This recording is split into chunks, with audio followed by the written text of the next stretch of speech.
ఇయాటికి బరాబర్ 100 రోజులు మోడీ సారు మూడోపారి ప్రధానమంత్రి సీట్లకెక్కి కాకుంటే బీజేపీకి అప్పటంత బలగం లేది తాపకు.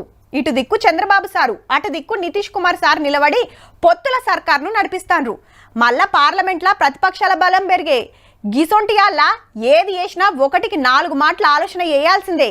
ఎందుకంటే జమిలీ జగడ షురైతాంది దేశంలా అన్నట్టే అయ్యింది పో. జమిలీ ఎన్నికలకు జై కొట్టింది సెంటర్ గవర్నమెంట్.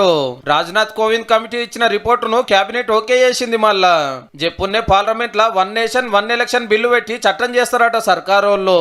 అది పాస్ అయ్యానంటే 2029లో అన్ని రాష్ట్రాలలో ఎమ్మెల్యే ఎన్నికలు ఎంపీ ఎన్నికలు ఒకటే పారు అయితే అన్నట్టు.